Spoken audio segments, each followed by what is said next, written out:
Halo guys, selamat datang kembali di channel Animin. Kali ini Animin akan menceritakan kisah seseorang yang dijauhi sejak masa kecil karena penampilannya yang tidak diterima oleh masyarakat. Namun perlakuan kasar orang-orang tersebut mengubahnya menjadi seorang petarung yang tangguh dan terus berusaha menjadi yang terkuat dan teratas. Dan hal itu menjadi satu-satunya hal yang ia bisa banggakan dari dirinya. Dalam kesendirian, ia menjalani hari-harinya sampai suatu hari, semuanya sedikit demi sedikit berubah semenjak ia masuk ke sekolah SMA Furin. Ini dia, Windbreaker Season 2. Pertempuran antara Furin dan Kill pun akhirnya meletus. Nirei terlihat cemas di tengah kekacauan itu, dan Suo dengan sigap melindunginya. Walaupun jelas terlihat kalau Nirei ketakutan, bahkan gemetaran, tapi tiba-tiba Nirei malah maju begitu saja masuk ke dalam pertarungan dan membuatnya langsung dihajar oleh anggota Kill. Sakura yang ada di sana pun hanya bisa terdiam ketika melihat Nirei jatuh pingsan. Sebelum semua itu terjadi, di perjalanan menuju markas Kill, mereka sempat bertukar informasi. Namun informasi tentang Kill sangat minim. Yang mereka tahu, Kill adalah tim kecil dengan logo tulang naga, dan reputasi mereka hanya berkaitan dengan rumor kejahatan. Sakura sejujurnya tidak terlalu peduli dengan itu. Yang penting mereka sedang mengejarkan yang hilang, dan bagi Sakura, mereka hanya perlu menghajar Kill dan bawa kembali Nagato pulang. Tapi Anzai memberikan peringatan penting. Kill itu berbeda. Mereka bermain keroyokan dan membawa senjata. Jadi mereka harus berhati-hati ketika melawan Kill. Begitu sampai di markas Kill, ternyata pintu masuknya terkunci rapat. Nirei yang sedang asik dengan ponselnya membuat Sakura makin kesal karena tidak ada satupun yang bisa fokus terhadap pertarungan yang akan mereka lakukan. Tanpa pikir panjang, Sugishita langsung mengambil inisiatif untuk menarik pintu secara paksa. Meskipun itu pintu besi yang jelas nggak akan mudah untuk dibuka. Namun Sugishita yang nggak sabaran malah langsung menendang pintu itu dengan keras. Begitu pintu terbuka, mereka pun langsung masuk dan disambut oleh pasukan Kill. Yang mengejutkan, pemimpin Kill ini kelihatan tengil dan penuh percaya diri. Dia malah menyuruh Nagato yang terkapar untuk memberikan salam kepada Furin, untuk memprovokasi Furin. Sakura yang tetap tenang mencoba berbicara baik-baik dan mengusulkan agar Nagato segera diserahkan kepada Furin. Namun pemimpin Kill semakin memprovokasi Furin yang dianggap sebagai pahlawan kota, tetapi malah datang dengan pasukan yang ramai. Padahal undangannya hanya untuk satu orang. Tanpa ragu, pemimpin Kill pun menyuruh anggotanya untuk masuk dan menambah jumlah kekuatan mereka. Kill yang awalnya dikenal sebagai tim kecil ternyata sudah berubah menjadi tim yang sangat besar. Furin pun dikepung dari semua arah. Anzai bahkan sempat meminta maaf karena situasi ini terjadi karena dia. Namun bagi Kiryu dan Taiga, masalah seperti ini tidak ada artinya. Apalagi Sugishita yang semakin bersemangat. Dan yang paling bersemangat adalah Sakura. Sakura bahkan menyuruh teman-temannya untuk tetap berdiam dan membiarkannya menangani semuanya sendiri. Pemimpin Kill yang makin sombong pun langsung memerintahkan anak buahnya untuk menyerbu pasukan Furin. Tapi begitu serangan dimulai, terlihat jelas bahwa Furin bakal menang telak. Meski pasukan Kill membawa senjata, mereka terpecah-pecah dan kesulitan untuk bekerja sama.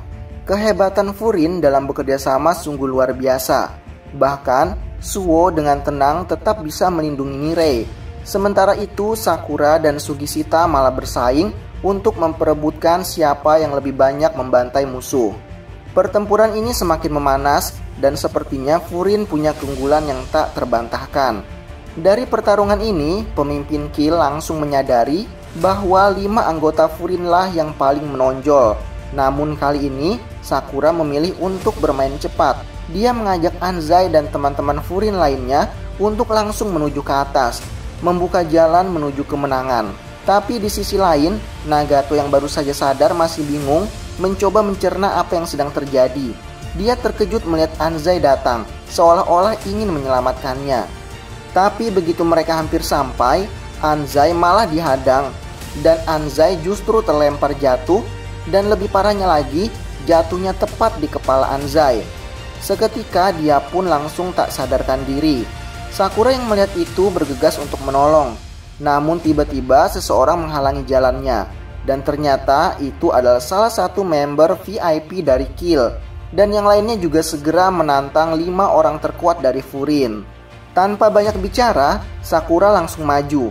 Ternyata musuh yang satu ini, Konggo, menyerang bertubi-tubi menggunakan tongkat besinya. Sementara itu Taiga mulai disibukkan dengan lawannya, seorang yang bernama Xiu, dan membuat suasana semakin memanas. Sugishita tidak kalah sibuk menghadapi Taisu yang ternyata juga membawa tongkat berkawat. Sementara itu Kiryu masih terlihat santai, yang membuat lawannya semakin kesal karena Kiryu dianggap terlalu lembut seperti perempuan. Begitu juga dengan Suo yang mengatur langkah dengan hati-hati sambil melindungi Nire di belakangnya.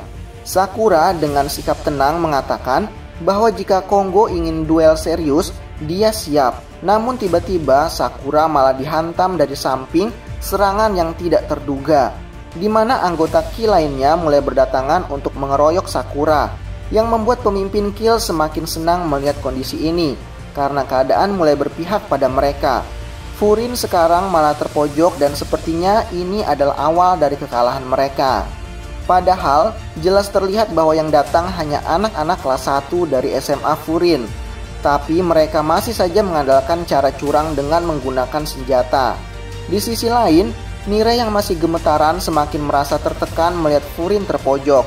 Apalagi Suo yang seharusnya melindunginya juga mulai kesulitan bergerak bebas. Nire semakin merasa seperti beban. Padahal dia berani datang ke sini karena sebelumnya dia berpikir semuanya akan aman. Sama seperti saat menghadapi sisi Toren. Namun, Kill ternyata membuat Nire hampir tidak bisa bergerak sama sekali. Tapi tiba-tiba ingatan Nire kembali kepada kata-kata Sakura yang dulu pernah berkata bahwa dia tidak perlu takut. Nire pun memutuskan untuk nekat. Dia maju dengan penuh keberanian untuk menolong temannya yang sedang dikeroyok. Sayangnya usahanya malah berakhir tragis. Nire dihajar habis-habisan dan bahkan tendangan brutal membuat Nire tak bisa bergerak lagi. Sakura yang melihat dari kejauhan tidak sempat bereaksi karena semuanya terjadi begitu cepat. Tiba-tiba begitu Nire dihajar, seseorang langsung muncul dan menghentikan serangan tersebut. Semua orang pun langsung terkejut. Ternyata itu adalah Kaji. Dia datang bersama Enomoto dan Kusumi yang langsung memberi kejutan. Nire pun langsung ditolong oleh mereka. Dan sepertinya Kaji sudah terkenal di dunia perkelahian. Anak-anak Kill bahkan tahu betul betapa beringasnya Kaji dan membuat mereka semuanya ketakutan. Melihat bantuan yang datang, pemimpin Kill langsung bermain peran sebagai korban. Dia mencoba menyalahkan Furin, merasa masalah ini semakin besar hanya karena mereka. Padahal masalah awalnya cuma soal Anzai dan Nagato. Tapi begitu Kaji muncul, semua langsung dibalikan. Pemimpin Kill bahkan sempat mengejek-ngejek Furin. Padahal dari tadi sudah jelas kalau Furin itu sangat setia, terutama dalam peran mereka sebagai pahlawan kota.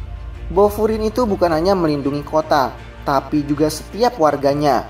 Dan jika ada yang berani menyentuh anak-anak Furin, maka bersiap-siaplah untuk menghadapi seluruh anak-anak buah Furin. Sakura yang mendengarnya pun tercengang. Namun pemimpin Kill masih belum paham dengan sikap Furin yang sejati. Tentu saja bicara dengan orang yang berpikiran sempit itu sangat menyulitkan. Kaji yang mendengar semua itu langsung ingin memberikan pelajaran. Begitu dia muncul, anak-anak Kill mulai ketakutan. Pemimpin Kill pun segera berusaha menyemangati pasukannya untuk maju lagi. Merasa bahwa lawan mereka hanya 3 orang, namun siapa yang berani melawan Kaji? Itu jelas mustahil dalam pikiran anak-anak buah Kill. Lalu, pemimpin Kill malah mengancam anak buahnya. Jika mereka tidak mengikuti perintah, mereka akan berakhir seperti Nagato. Dan mau tidak mau, anggotanya pun harus maju. Padahal sekali pukul dari Kusumi dan Enomoto, 3 orang dari mereka langsung tumbang. Kaji pun segera meminta Enomoto dan Kusumi untuk menangani urusan di bawah. Sementara Kaji akan naik ke atas berhadapan dengan pemimpin Kill. Begitu pertarungan dimulai lagi, Kusumi buru-buru membawa Nire keluar dan menyuruhnya untuk beristirahat. Namun Nire malah merasa semakin bersalah, merasa seperti beban bagi semuanya. Padahal dia datang sini sebagai bagian dari Furin. Enomoto yang melihat itu langsung berkata, memberi semangat pada Nirei. Sementara itu, Kaji sudah sibuk menghadapi keroyokan dari seluruh pasukan. Meskipun begitu, tak ada satupun yang bisa menyamai kekuatannya. Dia tetap tak terkalahkan, bahkan dalam situasi seperti ini. Begitu sampai di tangga, Kaji langsung menolong Anza yang terjatuh. Tentunya jatuh dan langsung pingsan begitu saja, yang membuat Anza tidak sadarkan diri. Tiba-tiba Sakura pun berteriak melarang Kaji untuk menyentuh pemimpin Kill, karena menurut Sakura itu adalah lawannya. Mereka sudah punya urusannya sendiri.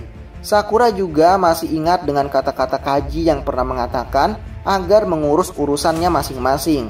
Padahal Sakura sendiri masih sibuk berhadapan dengan Konggo. Dan dengan santainya, Kaji pun memotong pembicaraan. Baru saja Kaji berniat memberikan nasihat kepada Sakura, Konggo malah bersiap untuk menyerang. Tentu saja Kaji langsung mengancam Konggo. Dan begitu Konggo mendengar ancaman itu, dia langsung gemetar ketakutan. Kaji pun berkata kepada Sakura, "Kamu cuma ingin menghajar dia kan?" Seperti memberi peringatan. Tapi Sakura malah dipukul oleh Kaji, dan sambil memberikan nasihat yang keras kepada Sakura, Kaji terus memarah-marahin Sakura. Sebetulnya maksud Kaji adalah untuk membuka mata Sakura, agar Sakura bisa lebih peka terhadap situasi sekitarnya. Karena gara-gara Sakura terpancing emosi, Sakura jadi tidak bisa melindungi siapa-siapa. Padahal Sakura adalah ketua kelas. Seperti yang dijelaskan sebelumnya, Nirei bahkan diajar tanpa ampun. Padahal sudah diperingatkan oleh Umemiya agar Sakura lebih peka terhadap situasi. Sakura pun akhirnya paham dengan apa yang dimaksud oleh Kaji. Tapi meskipun begitu, Sakura tetap ingin menghajar orang tengil yang ada di atas sana. Tapi ternyata Kaji pun sama dan dia bersedia untuk mewakili Sakura untuk menghajar orang itu. Konggo pun langsung merasa lega karena dia tidak jadi berhadapan dengan monster seperti Kaji. Namun tiba-tiba Sakura malah memukul dirinya sendiri. Konggo bahkan bingung melihatnya, padahal Sakura cuma ingin menyadarkan dirinya sendiri agar bisa kembali fokus dan serius. Kaji pun melanjutkan perjalanannya, naik ke tangga dan menghancurkan segala hal yang ada di bawah, lalu menyuruh teman-temannya untuk bergerak. Sementara itu pemimpin Kill semakin tengil karena dia merasa bangga dengan dirinya sendiri. Dia malah membanggakan diri karena melihat dirinya seolah setara dengan Kaji. Dia menganggap dirinya mampu seperti Kaji yang sempat menghajar Sakura agar menurut kepadanya. Sementara itu, Konggo tampak kewalahan menghadapi Sakura yang kini sedang dalam mode serius. Tapi seperti yang sudah-sudah, Kill memang selalu main keroyokan. Tapi kali ini Sakura jelas tidak main-main. Ketika dia dikeroyok, dia dengan mulus menghindari serangan-serangan mereka. Dan satu persatu lawannya langsung tumbang dengan hanya satu serangan dari Sakura. Dan tanpa basa-basi, Sakura pun langsung menumbangkan Konggo. Konggo pun langsung pingsan dan anak-anak Kill yang lain langsung ketakutan melihatnya. Di sisi lain, Taiga tengah dihajar habis-habisan oleh Xiu. Xiu sempat berpikir kalau Taiga sudah menyerah. Tapi ternyata Taiga hanya diam mencoba menenangkan pikirannya. Serangan-serangan yang datang dari Xiu memang tidak mengenainya. Namun Xiu semakin kesal karena Taiga terus saja tersenyum. Posisi Sugishita juga tak kalah seru. Dia baru saja dihajar habis-habisan oleh Taishu. Ketika Taishu mulai maju lagi, Sugishita mampu menghindar dengan gesit. Tapi masalahnya, Sugishita kesulitan untuk menangkap tubuh Taishu yang sangat lincah. Dan tiba-tiba Taishu menggunakan tongkatnya sebagai tumpuan untuk menendang Sugishita yang sedang tak siap bertahan. Namun Sugishita ternyata lebih cepat dan langsung menangkap kaki Taishu. Begitu juga dengan Taiga yang berhasil menangkap Xiu. Dan sekarang Taiga dan Sugishita kembali ke posisi semula dan Taishu yang sudah mulai kewalahan jadi sasaran empuk. Tanpa aba-aba mereka langsung menyerang balik dengan kekuatan penuh. Xiu pun langsung pingsan setelah menerima serangan keras dari Taiga, sementara Taishu juga terkapar. Di sisi lain, Kiryu dan Renji masih segar bugar. Namun Renji masih belum puas dengan sikap Kiryu yang terus menghindar. Renji menganggap Kiryu lemah, bahkan menyebutnya sebagai perempuan. Bagi Renji, yang lemah hanya bisa patuh pada yang kuat, sementara yang tak punya kekuatan seharusnya tidak pantas hidup. Dan tiba-tiba, kaki Kiryu pun diinjak oleh Renji, dan dia pun mulai dihajar. namun Kiryu masih bisa menahan serangannya. Meskipun dia mulai kesal dengan sikap Renji yang semakin menyebalkan. Tanpa berpikir panjang, Renji langsung maju dan menyerang Kiryu. Tapi hanya disenggol bahunya sedikit. Anehnya di detik itu juga tubuh Renji langsung kaku. Matanya pun berkunang-kunang dan dia tak bisa bergerak sama sekali. Di tengah kekacauan, Enomoto terus memberi semangat pada adik-adiknya. Sementara Kusumi juga membantu teman-temannya yang sudah kelelahan. Sakura yang sudah belajar dari kesalahan sebelumnya, kali ini tidak membuang waktu. Begitu lawannya selesai dilumpuhkan, Sakura langsung memimpin teman-temannya untuk menyelesaikan yang lainnya. Dia juga meminta teman-temannya untuk tidak ragu meminta bantuan jika diperlukan. Mereka pun segera menyebar untuk melanjutkan pertempuran. Namun baru saja Sakura maju, seseorang tiba-tiba melayang ke arahnya. Ternyata orang tersebut habis dihajar habis-habisan oleh Suo.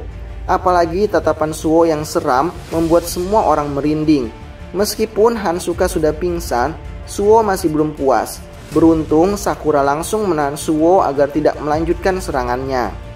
Sementara itu di tempat lain, pertempuran antara Kaji dan Natori semakin memanas. Kaji yang sudah mulai kelelahan sibuk menghindari setiap serangan Natori.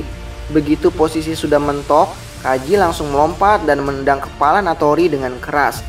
Namun Natori yang cekatan berhasil menghindar dan membuat Kaji terhempas. Tetapi refleks Kaji sangat cepat sehingga dia berhasil menghindar dengan mulus. Melihat ini Natori semakin senang.